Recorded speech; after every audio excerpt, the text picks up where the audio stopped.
So today we'll be talking about the history of Hinduism. And of course, when you talk about any religious tradition in a short lecture like this, we can't be comprehensive about all the points in history and all the important figures, events, kingdoms, religious tradition, etc. So my goal within this brief lecture is to just simply talk about the major periods of change that developed from the earliest foundations of Hinduism all the way to today in modern Hinduism. So to track this history, we're going to focus on, begin with the Vedic period and talk about the early foundations or the roots of Hinduism, in which a lot of the core ideas of the deities that will make up a lot of the building blocks for later Hinduism are going to be formed. Then we're going to move into the period of the Upanishads and talk about the development of the cosmology that reflects the metaphysical world that will also be important for the underpinnings of modern day Hinduism. Then we're going to talk about a transition that happens right after this period in which this idea of devotion or Bhakti arises and shifts the tradition during what we might call the Puranic period, which relates to the literature of the Puranas. And so we'll talk about how the Vedic period shifted with the philosophies of the Upanishads to form what has been called a universe or a cosmos of Bhakti, in which devotion is the most important aspect, and this gets incorporated into a variety of myths. And then eventually we're going to talk about modern Hinduism and its interactions with outside religions such as Islam and Christianity, and how this forms what we know today as the practice of Hinduism. So let's begin with the Vedic period. In the Vedic period, this is often associated completely with Hinduism, but as we know historically, the tradition is different enough that I prefer to call it something like the roots of Hinduism, because it's a moment in history before a lot of the core concepts we associate with modern Hinduism become introduced, which will be later on within the Upanishads. So at this point, we need to understand a little bit about the history of the Indian people and how they come to be, specifically in relationship to the Vedas. So the Vedas were written by a group of people who were semi-nomadic. It probably came from the steppes of Russia, so the Central Asian area. And as they migrated, they moved with them their language, their identity, and their religious tradition. So the language that they would move with is a Proto-Indian European language that eventually will be formed into Sanskrit. So we have the remnants of this society, their literatures in the Sanskritic verses of the Vedas. These people also brought along with them their identity as Aryan, which meant the noble ones. So they contrasted their own group with those that were outside, who they called un-Aryan or unworthy. So you have the Aryans, the worthy ones, the un-Aryans, everyone else who were unworthy. So this term, you probably know it already, because it is also later incorporated into Nazi ideology with Aryan race. But this is prior to that, so this has a very different connotation within these texts. But these Aryan people, as they migrated, they went first to what is modern day Iran and then into India. And along with them, they brought a religious tradition that involved the propitiation of deities who were associated with natural phenomena. So you had deities like Indra, the god of the sky, Agni, the god of fire, Varuna, the god of the sea. And so all of these different deities were involved in their life cycle. And so the ritual apparatus that was around this was the central component of their religious tradition, which was the fire sacrifice. And so all of the religious life revolved around the fire sacrifice itself, into which they would offer things in order to propitiate these natural phenomena. So this religious relationship was one of a relationship in which you would sort of like pay for favors. And so you would need something from these deities, so you would worship them and give them offerings, hoping for something in return, usually either relief or help So this relationship was able to work. So it wasn't sort of the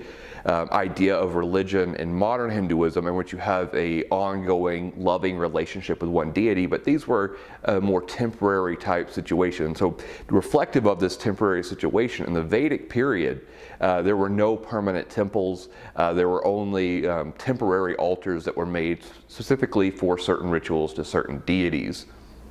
We know about the Aryan religion or the Vedic religion from a collection of early oral hymns or samhitas that we know as the Vedic corpus. The earliest of these is the Rig Veda, which is dated by most scholars to around 1500 BCE.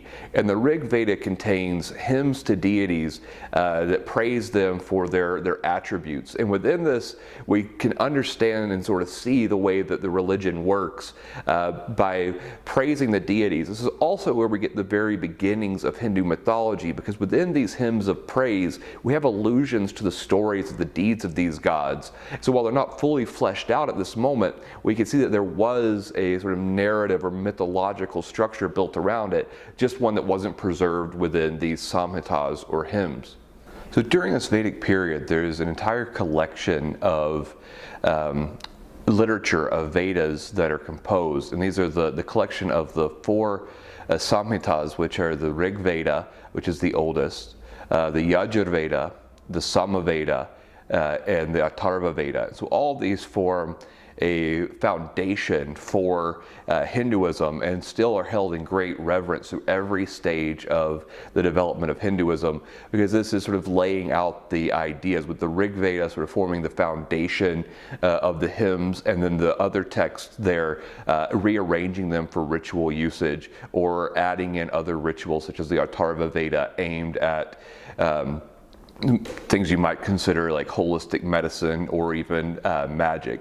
And so the ritual world is the first evidence that we have of the Vedic religion. But then as you move forward in this Vedic period, there are other texts that are included that start to speculate more about the philosophical underpinnings of the entire cosmos, develop the metaphysics of the cosmos, if you will. So they start speculating a little bit more, building upon the hymns, explaining, like in the Brahmanas, they'll explain the rituals that are associated with them and give the details of how the ritual ought to be done. So we actually have quite a bit of information that we can piece together to understand the Vedic world a little more. But then at the end of the Vedic period, and in fact the last portion of the Vedas is called Vedanta, so the end of the Vedas, a new corpus of texts emerged called the Upanishads. And the Upanishads shift us away from the external world of natural phenomenon that the ritual is meant to control and to interact with. The Upanishads reframes this world of natural phenomenon within a spiritual lens and talks more about the metaphysics of the person and the person's place within the cosmos, making greater connections with sort of an infinite life, answering the big questions of, what's the purpose of life, where do I come from, and all of these things. The Upanishadic age ushers us into a very different time within the history of Hinduism, because this is a moment to where there's a lot more metaphysical, spiritual speculation. So the Upanishadic age is roughly 600 to 300 BCE.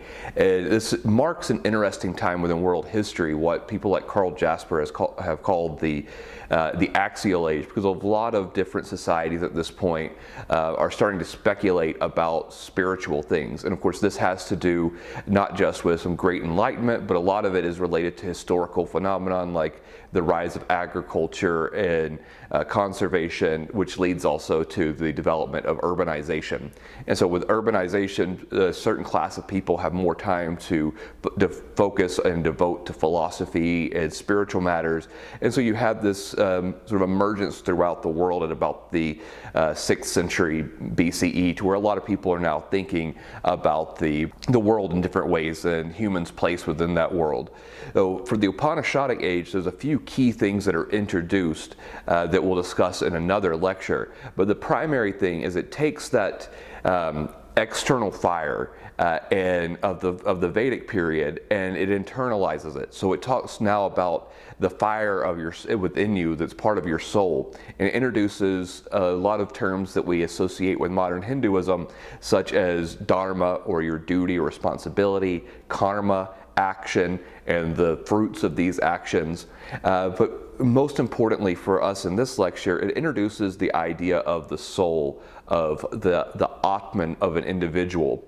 And it takes this idea of the eternal soul of the individual and puts it in relation to this thing called Brahman, which is ultimate reality.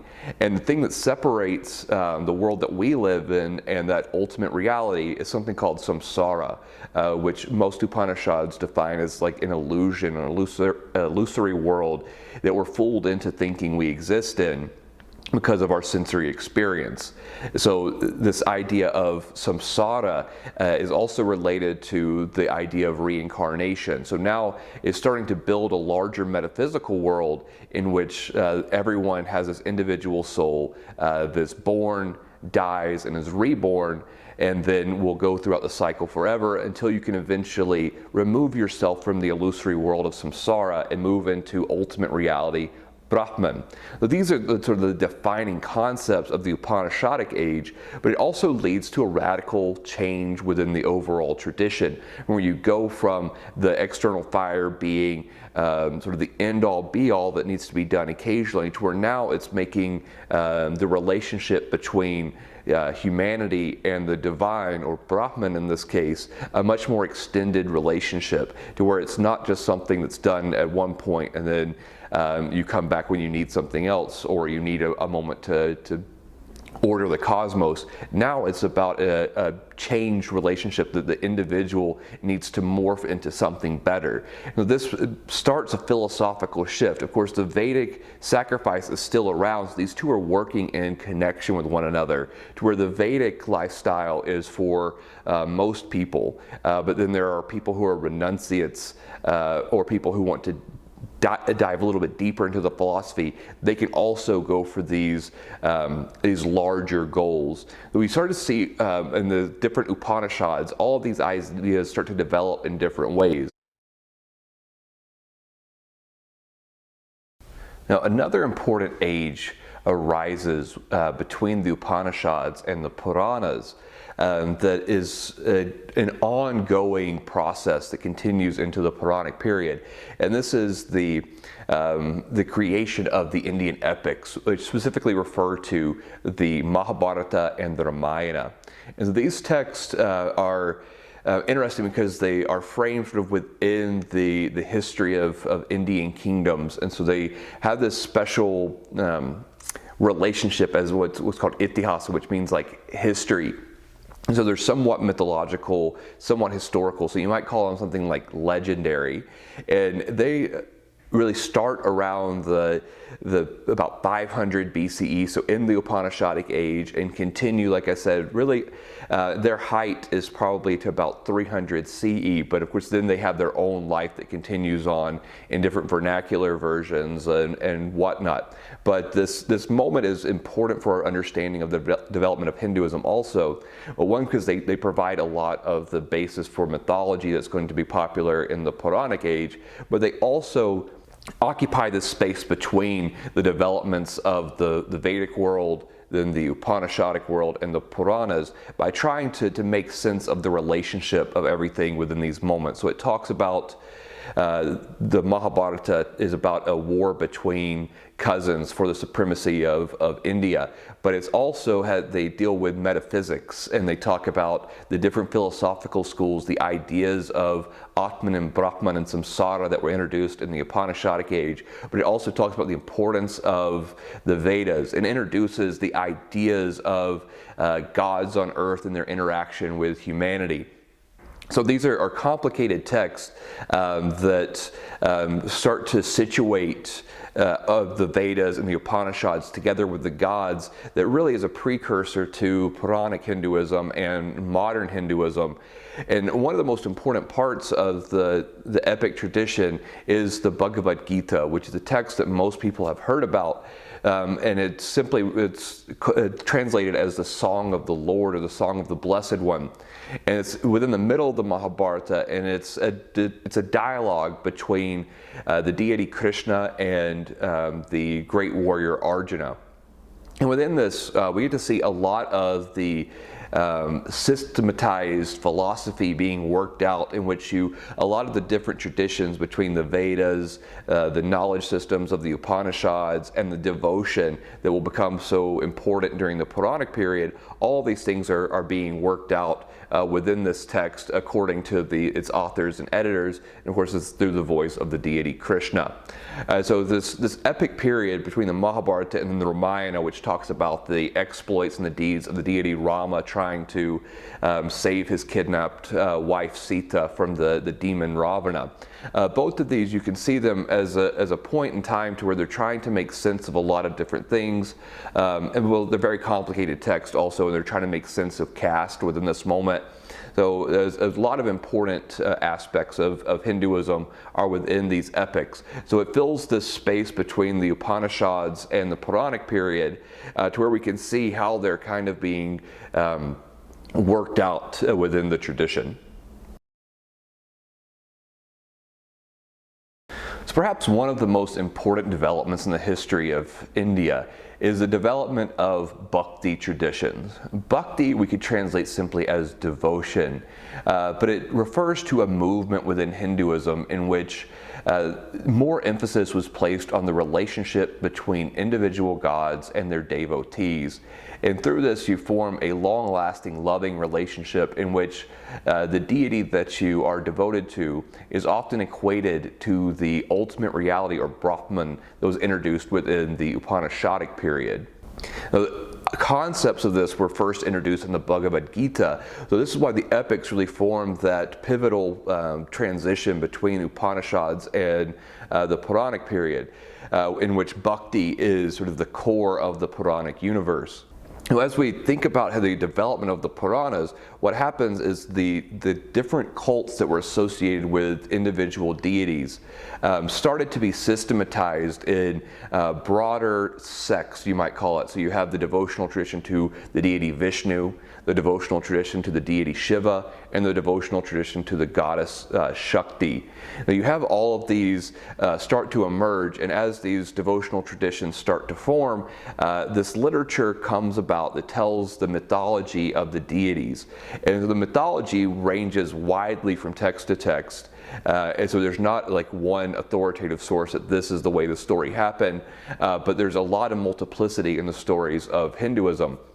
But what's interesting within the Puranas, because of this multiplicity that can exist within the Hindu traditions, what we find is that each of these different traditions retell the stories in ways that their deity is cast as the highest, the supreme deity, or Brahman, that ultimate reality. So the Puranic universe starts to form these sects within India and within Hinduism, in which devotion becomes extremely important.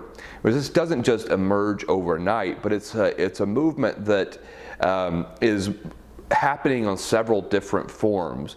But one of the most important is the development of poetry within the tradition, specifically poetry relating to one of the deities. I mean, this reflects the relationship between an individual devotee and the divine. You know, really, this movement begins in the 8th or 9th century, probably in South India, in Tamil Nadu, then moves to Karnataka, and then spreads throughout. And by the 12th century, and especially by the 15th, Bhakti is the primary form of Hindu practice. And so now all of a sudden you have all of these devotees who are devoted and go to temples, worship deities, look to the god or the goddess basically as a means to salvation. And so this works with the myths of the Puranas to build very strong structures in which people can associate the creation of the cosmos, its preservation, and its destruction,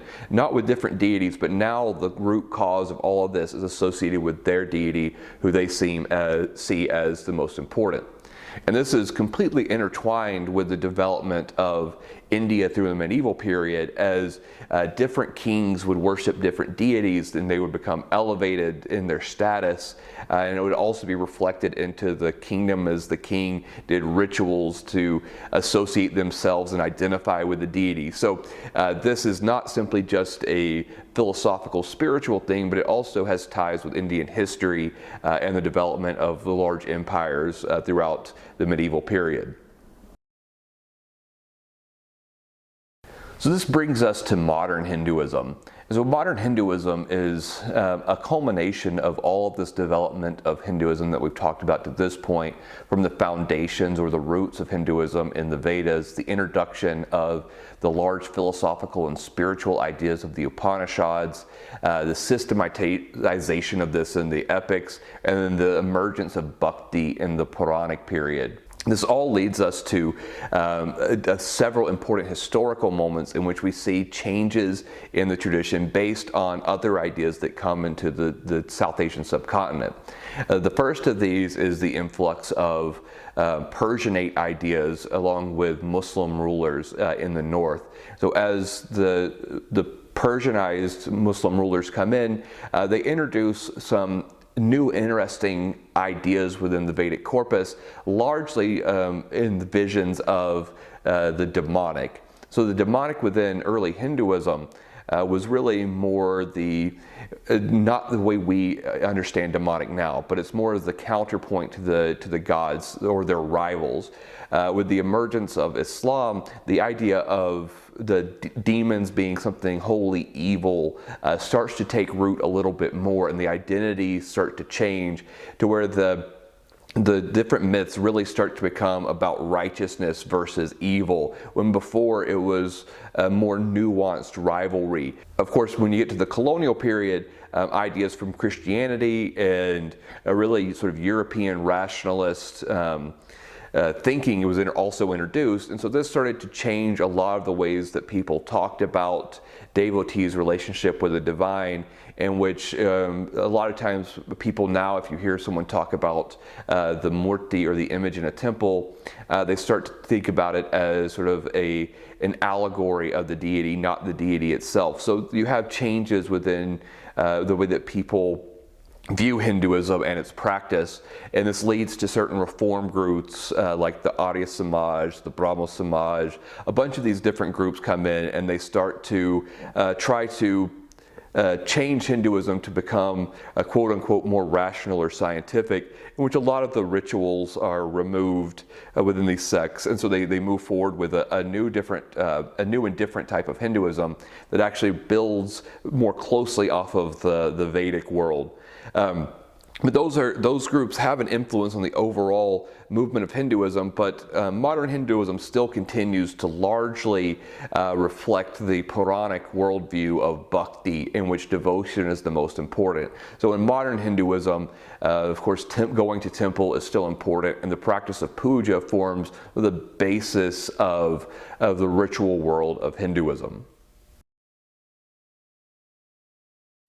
So I hope this very brief overview of the history of the developments within Hinduism have been helpful, and this helps to orient you toward the broader sort of, bird's eye view of the tradition and how things developed. Of course, if you want to dive more deeply into these, there's a variety of courses that we offer in Religious Studies that can help you understand each of these moments in time much more deeply.